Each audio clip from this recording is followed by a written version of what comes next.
Hello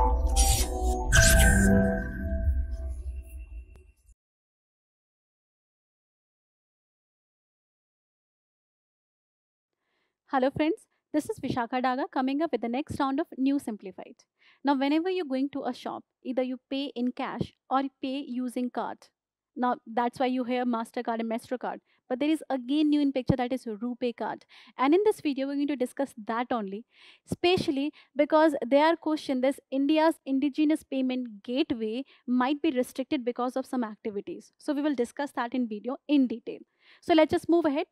But first, we are going to understand what is the basics of the payment gateway, what is being required. Now, in order to understand, you simply need to understand one story. What if this is Mr. Ramesh, and Ramesh went to a shop in order to buy a grocery? So, Ramesh wanted to buy a grocery. He had one choice, that is, if he wanted 100 rupees, he wanted to pay 100 rupees, he could have paid by cash and simply would have got the grocery he wanted, whatever he desired. So, a good would be supplied to him. What if he does not have a cash? Now, in this case, he does not need to worry because he have a card with himself. He can simply swipe on the vending machine and can get his good delivered to him.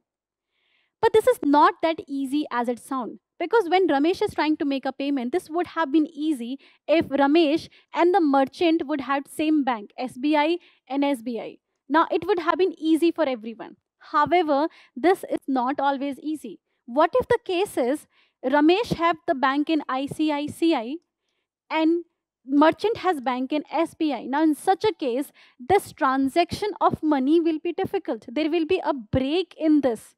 Now, how will this happen? Now, this idea was visualized by payment gateways years ago. They said, we will do this. Bank will have to do just their banking function, and this entire transfer we will do. That's when picture came the payment gateways like Visa and MasterCard. This is the function they perform. They do not provide you banking facilities. Just remember that they never provide you banking facility. They're just helping you in electric money transfer. And how did you do it? Now, Ramesh, when in this case, swipe a 100 rupees card, this money is used from the ICICI bank. This money, ICICI bank goes to the Visa then transferred it to the SBI bank, and this money is now transferred to the merchant in particular. So this follows this entire cycle. And this is the role of a Visa like any payment gateway, in which the ICICI and SBI are saved from many activities they would have done otherwise. Now, the problem with this is Visa and MasterCard, which are existing payment gateway, charge a fee for it. Bank also does, because in previous case, this would have been done by simple transaction, but now bank is playing an intermediary role in this. So bank will charge a fee.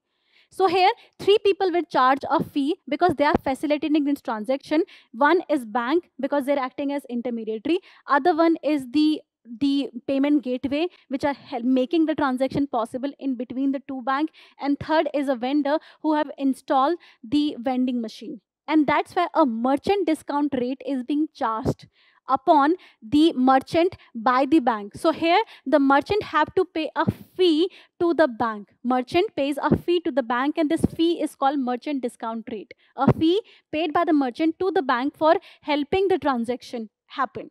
This fee is again shared by the bank in between three stakeholders, himself, with the vendor who have installed the machine, and the payment gateways.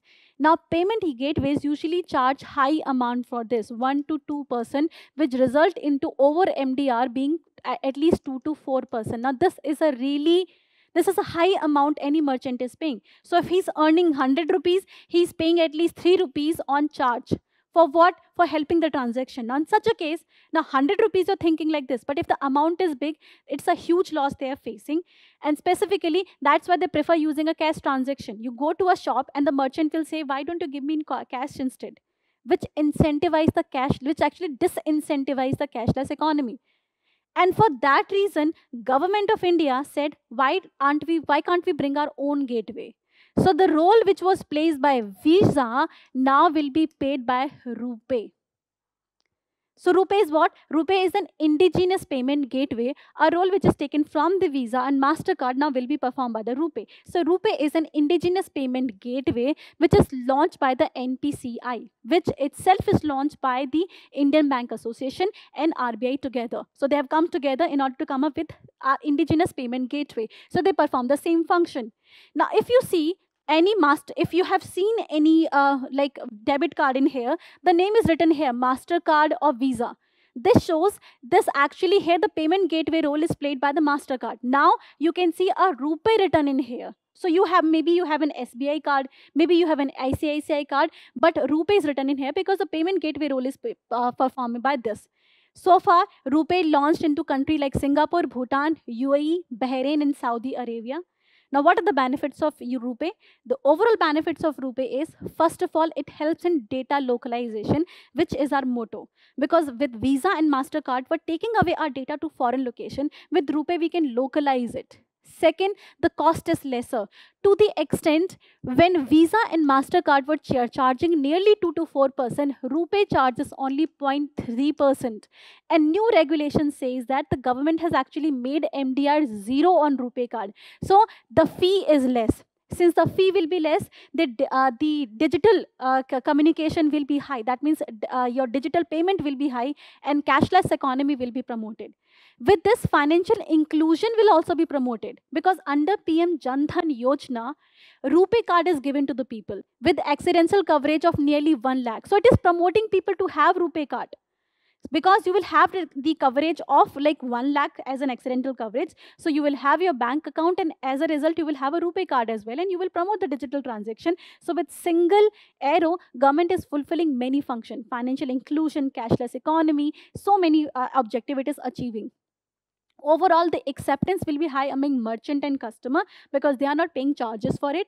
And this will promote the Atmanirbhar Bharat because we are bringing indigenous technology. So these are benefit of the RuPay card. And then we will understand, but what are the challenges? The first and foremost challenges is that RuPay does not have an international acceptance. It works only in India.